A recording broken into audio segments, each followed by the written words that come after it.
2024 का सीन। क्या हाथी चुनाव अकेला ही लड़ने वाला है? अरे हाथी से मतलब है मायावती जी की पार्टी बहुजन समाज पार्टी, क्योंकि मायावती ने तो ये साफ कर दिया है कि साल 2024 का चुनाव एकला चलो रे ही लड़ने वाली है वो। 2007 के बाद मायावती की पार्टी का जो ग्राफ है वो लगातार गिरता गया है और ऐसे में अकेले चुनाव लड़ने की जो रणनीति है उस पर कई सारे सवाल उठाए जा रहे हैं। आरोप तो ये भी लगाया जा रहा है कि बसपा अब बीजेपी के लिए पीछे से बैटिंग कर रही है। पिछले 8 साल में 10 बड़े नेता पार्टी छोड़कर जा चुके हैं, तो सवाल ये भी है कि क्या मायावती की पार्टी का कोई फ्यूचर है या नहीं। हेलो और वेलकम टू अनकट। मैं हूं आपके साथ आशीष सिंह। लेकिन इस पूरे मुद्दे पर बात करने से पहले जरा प्लीज चैनल को सब्सक्राइब कर ले और बेल आइकन बजा दे।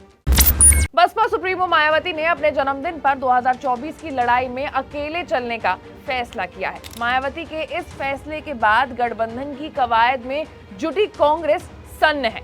पार्टी नेता दबी जुबान में बीजेपी के साथ इसे समझौता बता रहे हैं। पिछले 8 साल में बसपा से राम अचल राजभर, लालजी वर्मा, ब्रजेश पाठक, इंद्रजीत सरोज, मिठाईलाल भारती, स्वामी प्रसाद मौर्य, दारा सिंह चौहान, ब्रिजलाल खाबरी, नजीमुद्दीन सिद्दीकी और धर्म सिंह सैनी जैसे नेता पार्टी छोड़कर जा चुके हैं। 2007 में जब बसपा की सरकार बनी तो ये सभी मायावती के नवरत्नों में शामिल थे। 2024 के बाद सभी एक एक कर पार्टी छोड़ते गए। 2007 के बाद मायावती की जनाधार में भी भारी कमी आई है। 2007 में बसपा का वोट परसेंट 30% से ज्यादा था, जो कि 22 में 12% के पास पहुंच गया है। ऐसे में सवाल यहाँ ये है कि क्या मायावती अकेले चुनाव लड़ पाएंगी? अगर हाँ तो कैसे, क्या रहेगी उनकी तैयारी? क्योंकि मायावती के कोर वोटर्स अब उनके साथ नहीं हैं। पिछले 3 साल में 3 बार पार्टी संगठन में फेरबदल हो चुका है। इसके बावजूद बसपा का कोर वोटर्स उसके साथ है।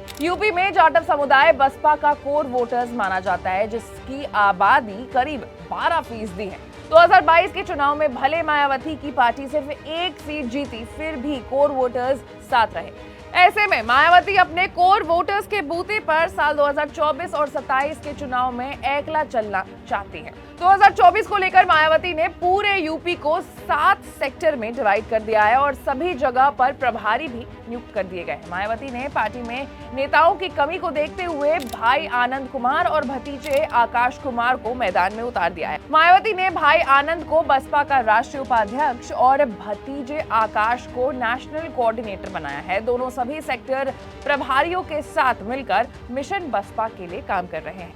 उसके बाद गुड्डू जमाली, इमरान मसूद और शाइस्ता परवीन, ये नाम तो आपने सुना ही होगा, जो कभी यूपी में मुस्लिम पॉलिटिक्स का चेहरा रहे हैं, लेकिन 2019 के बाद से ही साइड लाइन चले आ रहे हैं। मायावती ने पिछले दिनों तीनों नेताओं को पार्टी से जोड़ा है। मुस्लिम नेताओं के अलावा मायावती की नजर यूपी के पाल वोटर्स पर भी है। पिछले दिनों मायावती ने विश्वास नाथ पाल को प्रदेश अध्यक्ष की जिम्मेदारी सौंपी।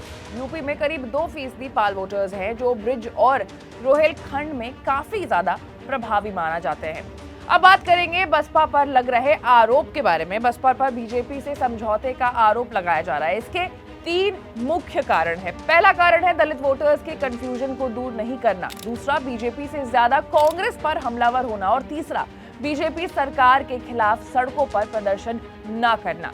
बसपा पिछले 10 सालों से विपक्ष में है, लेकिन पार्टी ने अब तक जनता के मुद्दे को लेकर सरकार के खिलाफ कोई प्रदर्शन नहीं किया है। बड़े बड़े मुद्दों पर जब बीजेपी घिरती है तो मायावती जी चुप्पी साध कर बैठ जाती हैं और जब बोलने का समय आता है तब वो कांग्रेस पर निशाना लगाती है। अब देखने वाली बात ये होगी कि मायावती का एकला चलो की जो नीति है वो बीजेपी को 2024 के चुनाव में कितना फायदा पहुंचाती है। ऐसे तमाम बड़े अपडेट्स और एनालिसिस से जुड़े रहने के लिए आपको अनकट को लाइक, सब्सक्राइब और शेयर करना होगा। मैं थी आपके साथ आशीष सिंह।